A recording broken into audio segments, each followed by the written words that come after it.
Is it ballin' time? We ballin', bruh? 2021, police in Salt Lake City, Utah discovered a strange video on someone's phone. Now, this video, which at first seems kind of playful, is one of the most Oh, fuck. Sorry. It sped up.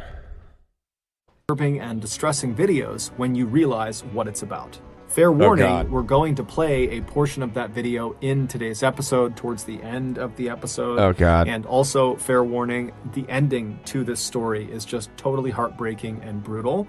So viewer discretion is advised. But before we... Okay. But is it as brutal as Amber's injuries? I don't know. I don't know, Ballin'. Get into today's story. If you're a fan of the strange, dark, and mysterious delivered in story format, then you've come to the right place because that's all we do and we upload once or twice every week. So if that's of interest to you, please move in to the room directly above the like buttons apartment and immediately... I watched this one, same trigger warnings as most of his other videos. Okay. Begin hosting tap more heartbreaking and brutal than a dog stepping on a bee. Apartment. Also, please subscribe to our channel and turn on all notifications so you don't miss any of our weekly uploads. Okay, let's get into today's story.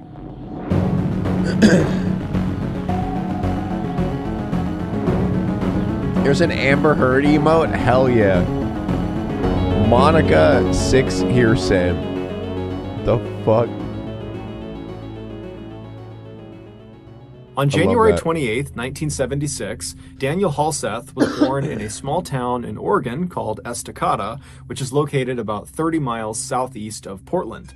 Daniel's family owned a farm, and so from a young age, Daniel became accustomed to getting up super early and helping out with daily chores. This childhood experience on the farm instilled in Daniel a strong work ethic, and it also taught Daniel to really appreciate family, because the family he had grown up in spent all their time together, and they all struggled and worked together every day to make ends meet. In high school, Daniel really began to blossom. He had this wonderful energy and huge radiant smile that drew people to him, and he was just one of those people that was just naturally gifted at everything he did, and it seemed totally effortless. Sounds like a... Is he going to be the bad guy? That feels like the setup of a bad guy right there. He's good at everything. He's very charismatic.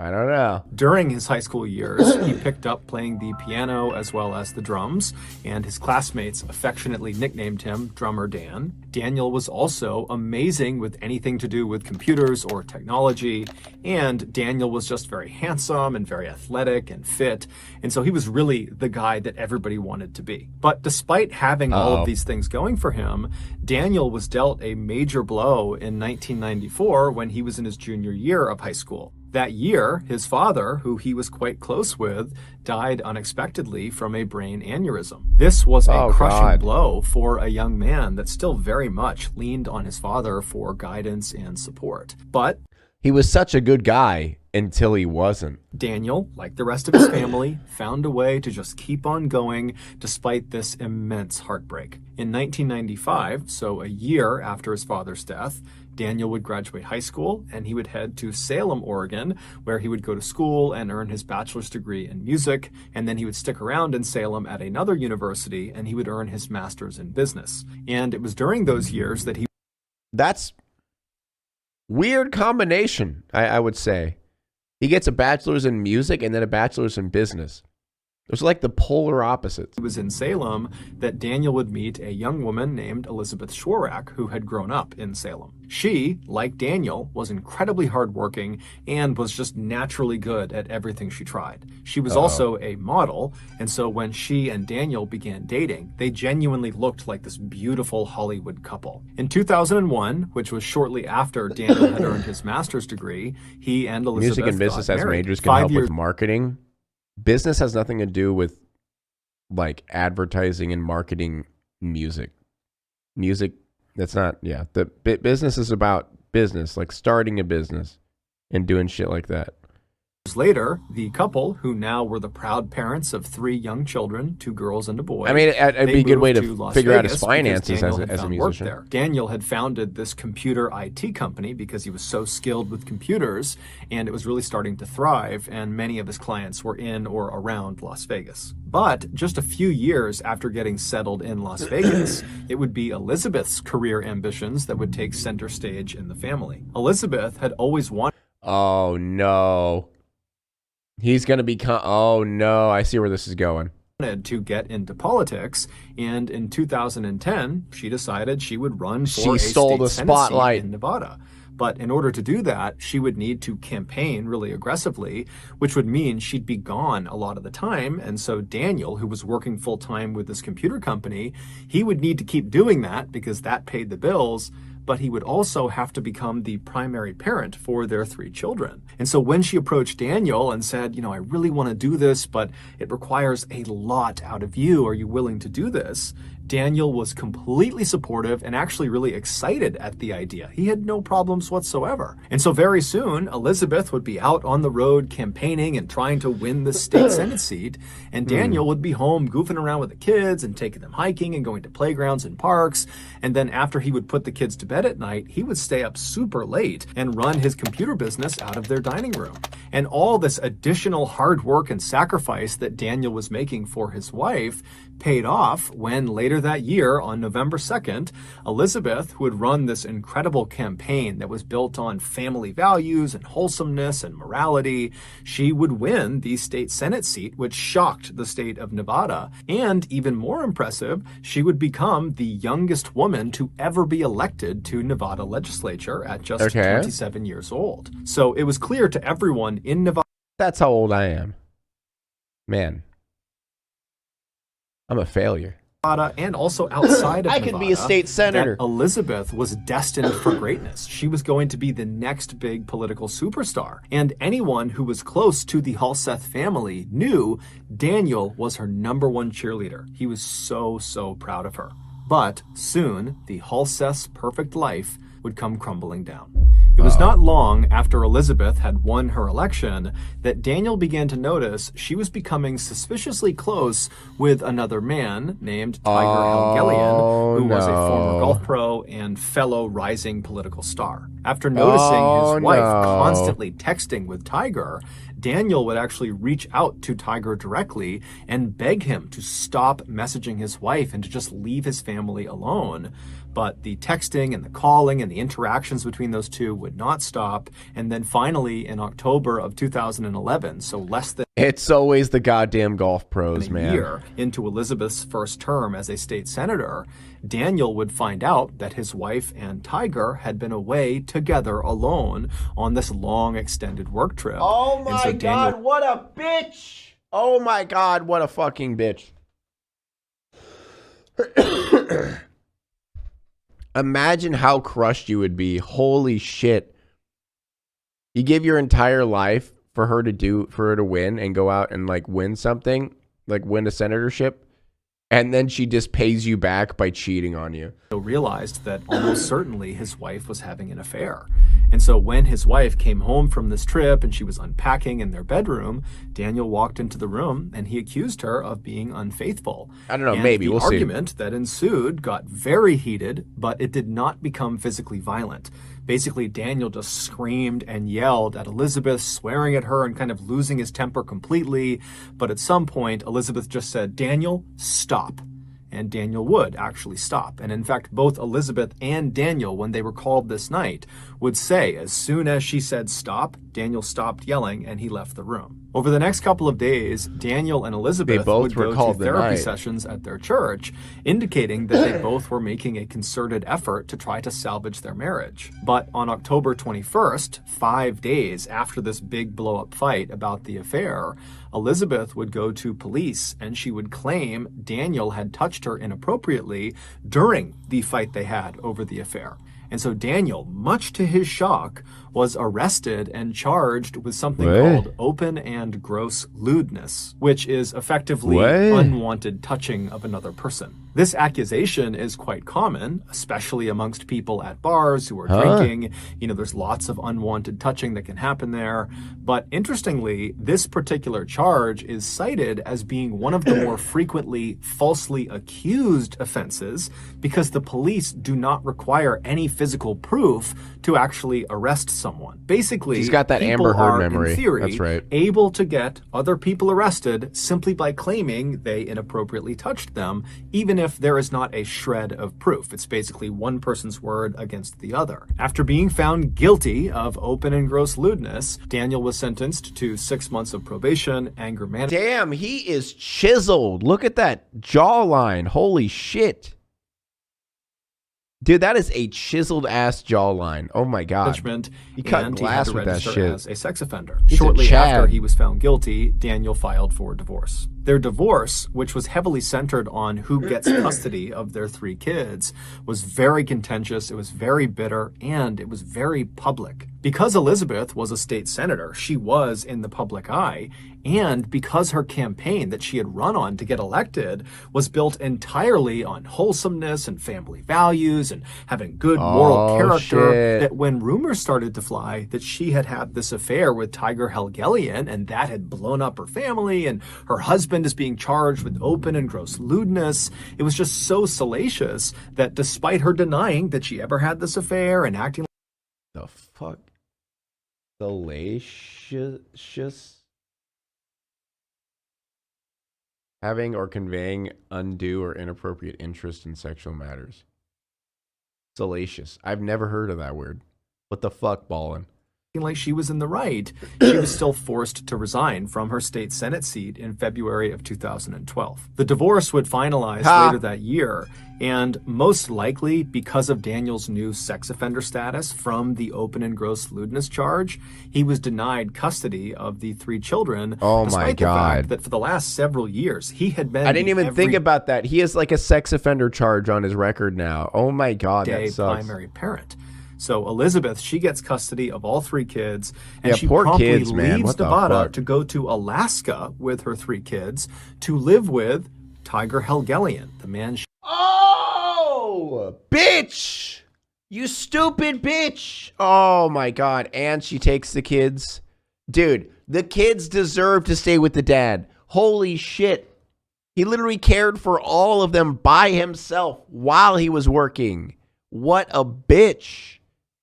Oh my God. denied having an affair with. Like, look at him. Look at he's got nothing on him. Like, he doesn't have a Giga Chad chin. What is this shit? And shortly after arriving in Alaska, she married Tiger His Helgelian. name is fucking Tiger, dude. His name is Tiger. Like, come on. Daniel was heartbroken. It was like his life had blown up in a matter of seconds. But most devastating of all was that his kids, who he called his 3 little angels, were now so far away from him, he couldn't even see them if he wanted to. But just like he had done back in 1994 when his father passed away, Daniel just found a way to keep on going despite this horrible pain he was feeling. Over the next few years, Daniel would pour himself into his computer business and really make that his full-time effort, and he would make every effort to see his children any chance he got. But because his relationship with his ex-wife Elizabeth was not good, it was really difficult to see his kids. Eventually, Daniel would meet another woman named Bogdana, and they would actually get married. What are these names? Tiger? Bogdana? What the fuck? What are these names, dude? Tiger and Bogdana.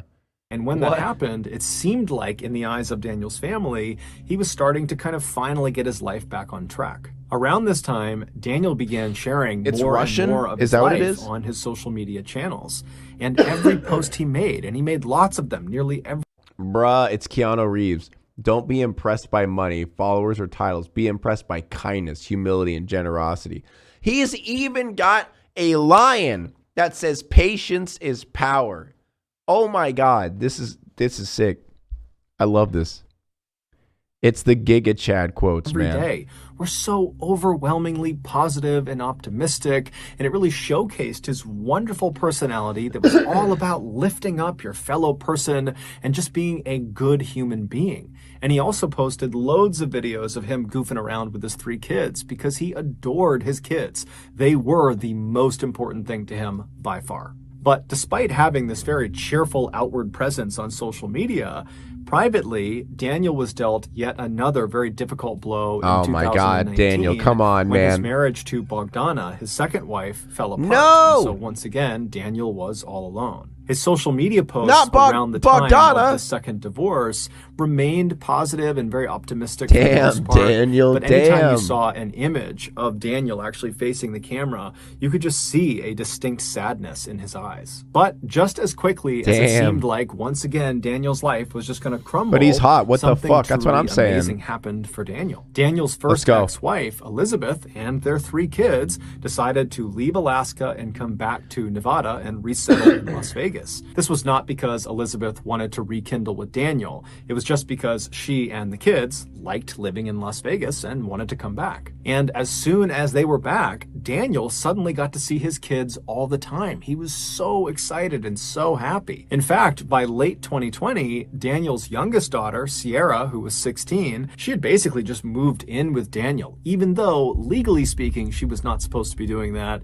And her mom, Elizabeth, was totally unhappy about it. He's got that But dad hair, regardless, man. That was just how it was. She was living with Daniel. That's good. In August of that year, It's gonna go so bad, around the though. I time know that it. Sierra I'm not had gonna get basically excited. moved back in with Daniel, Daniel decided to take his ex-wife, fucked, Elizabeth, Mom. back to court to see if he could get custody of Sierra. Oh, because Sierra shit. was the only minor of their 3 children. She was still 16. And at that point, Sierra was already living with him. During the recorded video sessions between Daniel, Elizabeth, and the judge, Daniel would tell the judge that life in Elizabeth's home was totally toxic and not good for his children and certainly not good for Sierra. Let's Daniel would go! explain to the judge that Go, Daniel. Sierra was really struggling with some mental health issues, and what she needed right now was professional therapy, something he had already enrolled her in since she had moved back in with him. Daniel also presented to the judge a letter that he said Sierra wrote that basically backed up the idea that she is better off living with her father. Elizabeth would generally respond to all of these things that Daniel was saying by saying Daniel was a liar and that he was not fit to be a parent, and Amber that Heard. letter that he claims Sierra wrote doesn't sound like her, insinuating that, the letter was forged. The judge, who at regular intervals... Okay, that is the shiniest fucking head I've ever seen in my life. Bro, this is in 140p, and it's still, you could see it. That is a shiny ass dome. Holy shit. would get very frustrated with both Daniel and Elizabeth. My Finally man. would just say, look, you got all sorts of issues between the 2 of you, and it's creating a horrible environment for your kids. And if you don't find a way to come to some sort of compromise, the people that are going to suffer are your kids, specifically Sierra. True. Finally, in early 2021, when Daniel and Elizabeth still had not come to terms, the judge just ordered that Daniel 2021? return Oh, Sierra shit. to her mother's residence, because legally speaking, Sierra was supposed to be in her mother's care. And so begrudgingly, Daniel would take Sierra and he would bring her back to her mother's house, and he would say, okay, go see your mother, and then he would drive off. But later that night, Sierra would sneak out of her mother's house and just run back to be with her dad. Needless to say, Daniel was not unhappy about that turn of events. The custody battle over Sierra continued to rage for the next several months, with Sierra opting to still remain at her father's place despite the court order, despite her mother pleading with her to come home. And then in April of 2021, something very odd happened. On the morning of April 8th, several $100s was withdrawn from Daniel's bank account. This is 2021. This is recent. From a few different ATMs around Las Vegas. This particular bank account was shared between Daniel and his second ex-wife, Bogdana.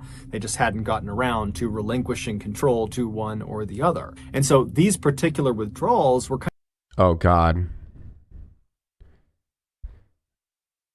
Is it the daughter?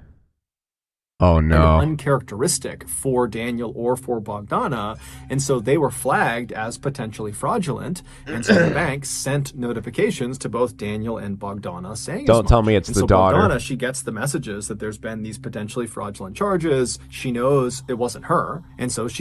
Okay. What the are you fucking kidding me? Okay, please, fuck you. If you actually spoiled it, I'm gonna ban your ass. I'm gonna go back and ban your ass. If that was a spoiler, I'm literally gonna come back. I'm gonna remember your name and I'm gonna ban you forever. She calls Daniel, but okay. What the fuck are you guys doing? Hello? Have an honor system. We have an honor system here, chat. We have an honor system. Stop. Okay? God damn it. Okay, remember those names. I'm going to remember both of you. If that was a spoiler, you're gone.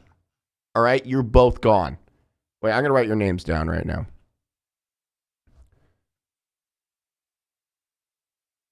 I'm going to write your names down to make sure.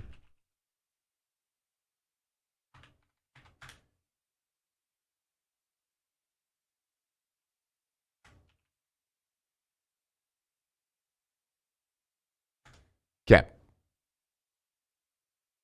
But Daniel doesn't pick up, and so she texts Daniel, but again, silence from Daniel. Thinking this was a little bit odd, Bogdana reached out to Daniel's mother, Christine, knowing that Daniel and his mom spoke nearly every day. And so she filled the mother in about what was going on, and after getting all the information from Bogdana, Christine would try calling and texting Daniel, but still got nothing, and so she reached out to her granddaughter, Sierra.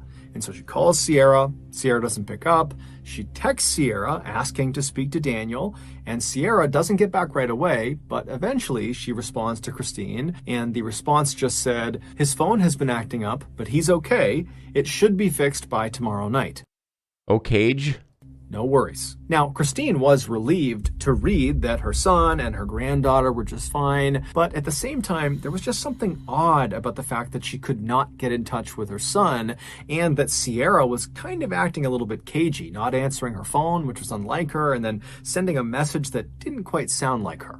But either way, Christine just let it go and figured she would be in touch with her son over the next 24 hours. But the next day, by 10 a.m., when Christine and Bogdana had not heard or seen Daniel, Christine again reached out to her granddaughter, Sierra. She called her, but she didn't pick up. And so she texted Sierra, this time demanding that she put her father on the phone. But Sierra did not put her father on the phone. Instead, after a few minutes, Christine just got another text message that said something to the effect of, my dad's in the shower, so he can't talk right now. Christine, at this point, it was like her radar was up, and she knew there was a real problem. She didn't know what it was, but there was a problem, and someone needed to go over to Daniel's house and make sure he and Sierra were okay. Oh, God. And so Christine contacted a woman named Peggy Newman, who was Daniel's landlord and a close friend of Daniel. And she asked Peggy, would you mind going and doing a welfare check at Daniel's house? And Peggy would say, of course, no problem, but I won't be able to get over there for at least several hours. So Christine said, no problem. But as soon as she hung up, Christine just was so anxious, waiting to find out what was going on with her son, that at 1:46 p.m., when still Peggy was out running errands and had not done the welfare check yet, Christine just called the police and asked them to do a welfare check. Yeah, hi, I need a welfare check. I don't know on who are we doing a welfare check? For my son. He's been missing for 2 days. His work's called. His family's called, I've called, his ex-wife's called. Oh, no. And there's nobody answering the phone, and there's nothing. Nobody can get a hold of him, and then his work called, and they can't get a hold of him, and it's really, he just doesn't act like this. But as it would happen, just a few minutes after Christine placed that 911 call, Peggy Newman and a friend of hers actually arrived at Daniel's residence. Wasn't a spoiler, and they were just memeing about the line from Detroit Become Human that Connor says. Okay, fine. I won't ban them. I'll just ban the other person. Residents ahead of the police. And so when they got there, they hopped out of their car, they walked up to the front door, and as they're knocking on the front door, they look over into the driveway and they see Daniel's car, which was a blue Nissan Altima, is not there. And so they're knocking, they're seeing the car is not there, it's totally silent in the house. And so Peggy, she reaches down and she tries the doorknob and she finds it's unlocked. So she twists the knob. Hopefully some of you didn't see the spoiler. So, because I'm pretty sure it was a genuine spoiler. Hopefully the other people She and her friend step inside. Just minutes later, Peggy and her friend would come running out of the house, and Peggy would call 911 because the police weren't there yet, and she would frantically try to describe to the dispatcher what she had just seen. 24 hours earlier, a man and a woman were spotted on surveillance camera withdrawing cash from several Las Vegas ATMs using Daniel's debit card. Those were the withdrawals that had been flagged as fraudulent and tipped Bogdana off. Sierra and who? Something could be wrong here. After those withdrawals, the man and the woman were spotted again on camera going into a Las Vegas supermarket called Winco, and inside they would purchase a few items using Daniel's debit card, and then they would leave and they would head to a Las Vegas Home Depot, where once again they'd be caught on camera purchasing a few items using Daniel's debit card. After bro, if it's Tiger, bro, oh my god, don't even say that. The man and the woman would make their way to Daniel's residence. Don't you, dude? If it's Tiger, I'll lose my shit. Where they would spend the night. The following morning, Daniel's blue Nissan Altima car was spotted leaving Las Vegas at around 10:20 in the morning. That was about 3.5 hours before Peggy Newman and her friend went into Daniel's residence and then quickly turned around and ran out and called 911. When police finally did arrive at Daniel's residence on April 9th, and they pulled up and they saw Peggy Newman and her friend totally ashen-faced and pacing on the sidewalk, the police would get out, they would talk to those two, they would go inside of Daniel's residence, and they would see the horrible thing that Peggy and her friend had also seen. But the police could not make sense of what they were seeing. It really just did not add up. Then, 4 days later, on April 13th, police in Salt Lake City, Utah, just happened to find the man and the woman that were seen on camera on April 8th using Daniel's debit card and going to the Winco and the Home Depot. The police, they just happened to find these people on a bus. No. No way. No fucking way, dude. And after going through the man and the woman's belongings, including their phones, the police would discover a video that these two had taken of themselves in the last couple of days that explained what was inside of Daniel's house. Welcome back to our YouTube channel. Who is this? Day three after murdering somebody. Wow! Don't put that on camera. It was worth it. The young man and the young woman you just saw joking on camera about murdering someone were 18-year-old Aaron Guerrero and his girlfriend, 16-year-old Sierra Halseth, Daniel's youngest daughter. Allegedly, on the morning of April 8th, after Aaron and Sierra had pulled all that money out of all those different ATMs, they had gone to the Winco and purchased disposable gloves and bleach and drop cloths, and they had gone to the Home Depot and purchased a circular saw and saw blades and lighter fluid. And then they... But why? They headed for Daniel's house. It's not been made public what actually occurred inside of Daniel's residence. But why? But we can make a few assumptions. Daniel adored his children. There was no act there. He truly loved his children. And so it would never cross his mind that one of his children or one of their significant others would ever want to hurt him. And so when Sierra and Aaron went inside of Daniel's house, it would have been extremely easy to sneak up on Daniel or just kind of catch him off guard because he's not looking to put up a fight. He thinks he's around people that love him and respect him because he loves and respects them. But however the young couple did it, they would inflict up to 70 stab wounds in Daniel's. All right, where's he at? All right, they're banned. They're banned. They're fucking banned, dude. Banned, gone. Never come back. Never come back.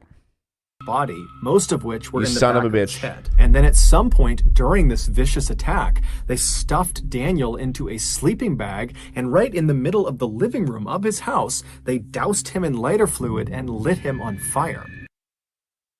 It's unclear what exactly killed Daniel or for how long. But why? But why? But why? Why? But why? It doesn't. Why? Long he was actually conscious and aware of what was happening before he died, but it's very possible that Daniel had at least a small moment in time where he recognized his beloved little angel Sierra was actively trying to kill him. Dude, he literally had the worst fucking time, man. His dad died. His wife, who he did everything for, left him, took his kids, and his second wife left him, and then his daughter murdered him. Oh my God. After Daniel was either dead or incapacitated, the young couple tossed their pocket knives into the sink, and then they retrieved their circular saw as well as a chainsaw and began attempting to dismember Daniel's body. But they were unable to do it, and so they just kind of set the saws down in the middle of Daniel's home with bits of Daniel stuck on the grooves of the saw. At that point, Aaron and Sierra attempted to destroy evidence inside of the house by scrubbing everything down with bleach, but it was totally ineffective. And so at that point, the couple decided they would just burn the entire house down, and that would destroy all the evidence. And so around the time that Christine texted Sierra and demanded to speak to Daniel, and Sierra wrote back, "Oh, he's in the shower, he can't talk to you right now," that was probably around the time that Sierra and Aaron were actively trying to burn the house down. But the fire they set was just not very big, and it kind of smoldered out. Thank you, and Princess so they would Lemon just Drop. kind of leave all of the evidence all over Daniel's house, and they would leave Daniel's destroyed and burned body kind of propped up against the door leading into the garage, and they would just leave the house, hop in Daniel's blue Nissan Altima, and at around 10:20 in the morning, they would leave Las Vegas. The only reason police were able to apprehend Aaron and Sierra in Salt Lake City a few days later was because the couple had made their way to Salt Lake City and hopped on a bus. And Aaron had not paid the fare. He had just snuck onto the bus. And so at some point, the transit authority had come through the bus, and they were asking people to show their tickets, and Aaron didn't have one. And so when they discovered this, they asked for his name, and when they entered his name... Okay, that's karma right there, bitch. That's karma right there, bitch. To their system, it popped up that the Las Vegas PD were actively searching for him. While only Sierra knows why she turned on the one man who would forever love her and would forever support her, what we do know is around the time that Daniel and Elizabeth had gone back to court and they were having those virtual meetings with the judge to decide who was going to have custody over Sierra, Sierra had begun dating Aaron, and she had fallen totally in love with him, and it seemed very much like Aaron had totally fallen in love with her, and somehow Daniel caught wind I hate that we share names. Of the fact that Aaron and Sierra were planning to run away secretly and go move to Los Angeles. And so when Daniel heard this, he told his ex-wife Elizabeth, and then they would go and talk to Aaron's parents, and they would tell them about this plan to run away. And both sets of parents talked and decided it was in both child's best interest if they stopped seeing each other. And so starting in early 2021... So the solution to that problem is to murder Daniel? But the parents forbade their child from seeing each other. But why? That was it. But even though all the parents were involved in this decision, because Sierra was at the time living with Daniel, it seemed like she focused her rage about this decision on Daniel, because he was the one kind of enforcing the rule. And so it's believed in April of that year, Sierra decided... Don't say fuck Aaron, not all my home. No, don't start. No, I'm not. Stop it. Don't relate my name. Stop. She would just have to kill her father in order to get her boyfriend. Yeah, just a normal response, you know. boyfriend back. In Daniel's obituary, his family very conspicuously left Sierra out, saying that Daniel was survived by 2 loving children, not 3. His family has also come out and publicly stated that they hope Sierra and her boyfriend are given the harshest penalty allowable by law. Despite the existence of this confession video that Aaron and Sierra took of themselves talking about murdering Daniel, they have pled not guilty and are currently awaiting trial. Wow. Why, dude? Oh my God, why? Like, I get her brain's probably all fucked up. I mean, like, she had a divorce, and then, first of all, she didn't have her mom around ever. Second of all, she had a divorce. Third of all, she had to move to Alaska. Then she had to move back to Las Vegas. I don't know where Tiger is. Is Tiger still there? Where's Tiger? Where the fuck is Tiger, man? And then this shit, and then her bouncing back and forth between mom and dad. Yeah, her brain's probably all scrambled, but what the fuck? Now it's time to walk away. I hope you enjoyed your stay. Did you laugh or cry or maybe subscribed? I'll thank you either way. You know I will miss you. I hope you return. Tell your friend or your mother to get me more views, please.